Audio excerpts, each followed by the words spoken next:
2025 quarter one is over, and I watched all of the quarter one videos, the lessons, everything that was repeated there, etc., etc. And I could see patterns, and then I analyzed those things, and I was like, oh yeah, so there is weaknesses.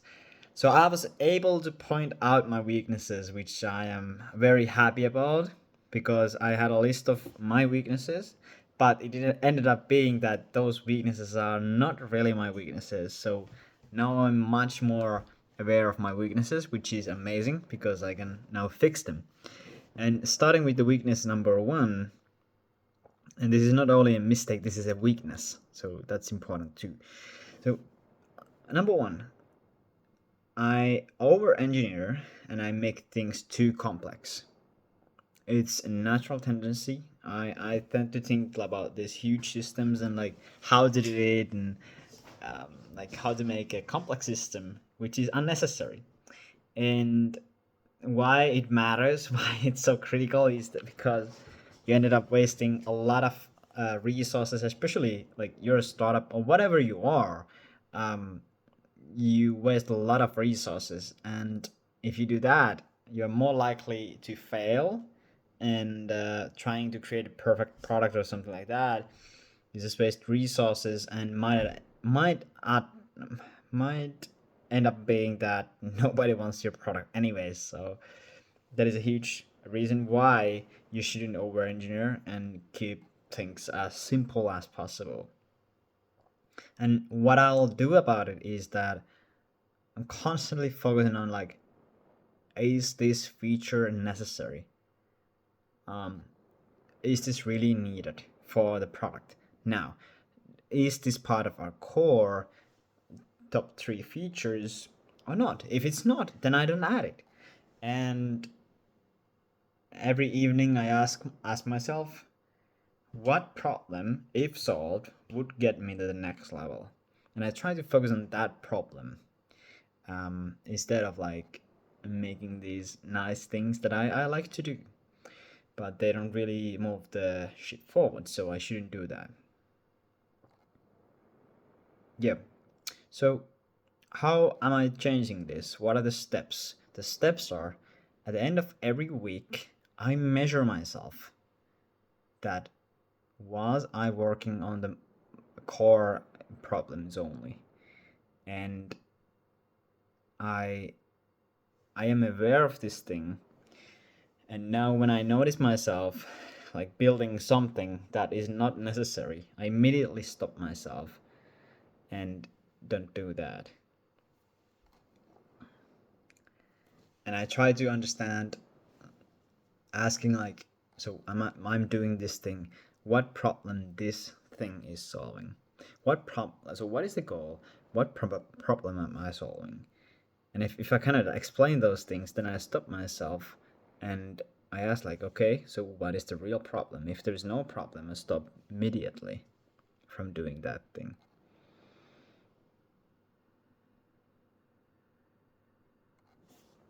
Yeah. Then the second problem of mine is premature automation. So I tend to automate things when the automation is not needed. And the automation is not a problem. The problem is that we don't know if the system is even working. So there was this moment when I was like automating this system that was not even working and it was not validated. So the steps are um, that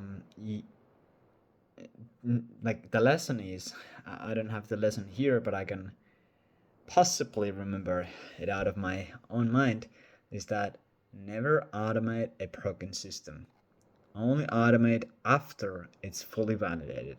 So you never want to automate things that aren't fully working yet. And so the steps are, um, this system that I'm working in, is this fully working? Yes, okay. Is this fully validated? Yes. Have I validated with at least two customers? If yes, then you can move on.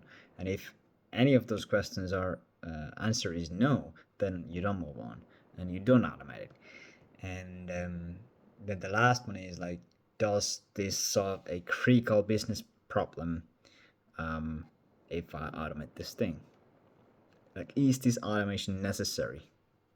Or can we do it manually? Even though it sucks. It doesn't matter what you feel about it, it matters what it costs and what problem is it solving. Right.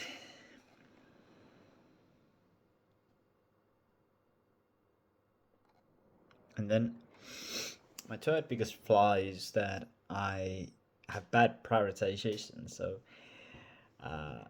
I easily prioritize things that are not necessary and don't really solve the critical problems, because I'm guided by my emotions. I recognize that. So what happens is that what I feel that is easy and important, then I do that. But if I feel that something is extremely important but it's not that easy, then I don't tend to not to do that. But that's the second thing you should do. Or if that is the main problem, you should only do that thing. So the lesson is, if you don't solve the next biggest business problem, the rest won't matter, because you have to solve the problems that you have now, that are the next stepping stones for you to get to your goal. And if you don't solve those, solving the other problems won't matter.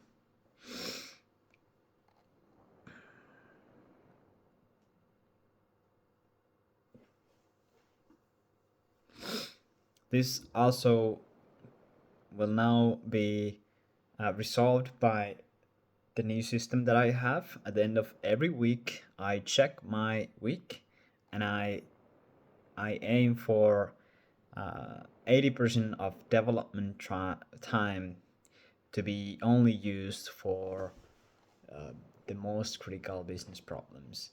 And I ask this question every night from myself: what problem, if solved, would get me to the next level? And I aim to solve that, regardless my emotions. I will also, let's add 1 second. Yeah, so regardless how you feel, that is important, because it's easy to think, oh, this problem, if we solved it, it would get us to the next level. But if it's not the most critical one, then you should probably not do that, and do the thing that really matters. And then my fourth biggest flaw is that I do this perpetual thinking, where I change plans in the middle of the execution, which is extremely damaging for everything.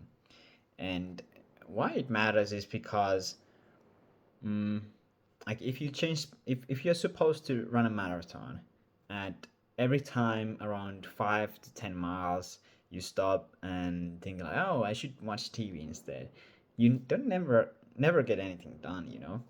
If you're planning to do this product but you stop like after a few weeks, like, oh, let's do that one instead, like, yeah, you never get anything done. And the same, that's like a repeating cycle where you don't ever get anything done. And if you never get anything done, like, that's huge waste of time, right? The lesson is, never,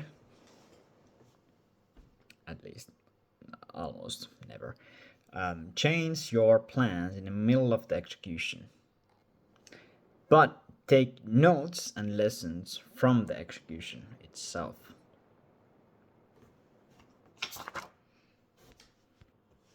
And so after the execution, you're supposed to reflect on like what went well and what didn't.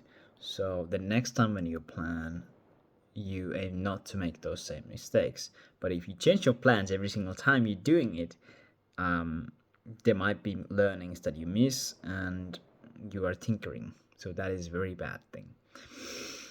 And there is also some steps here, but out of my mind, what I remember without looking those things is that when So plan properly, and when you're executing, then never change your plans. If you still feel tempted and you think it is like extremely critical, and if you don't change it, your company will crash and burn, then you can discuss about changing the plan.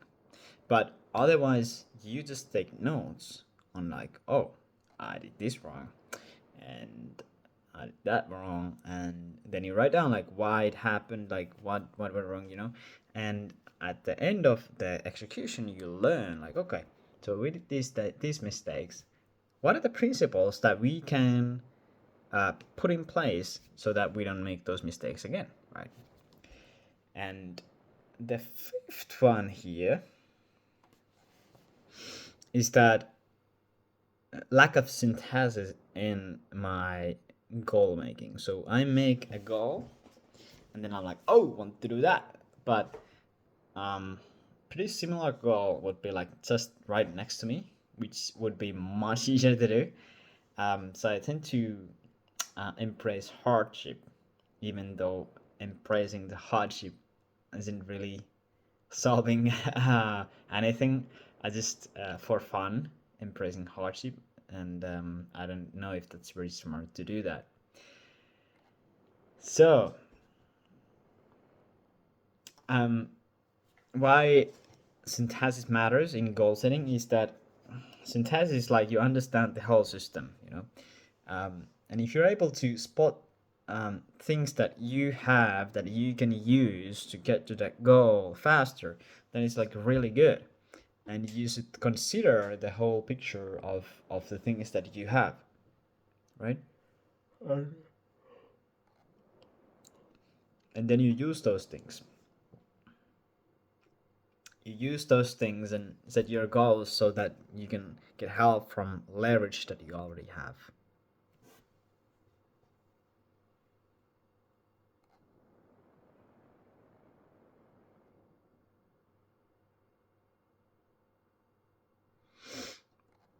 So when you set goals, you try to think like, okay, so what do I have that would make sense to set as a goal? And then you connect the dots and go for the goal. Not specific system here, what I could read.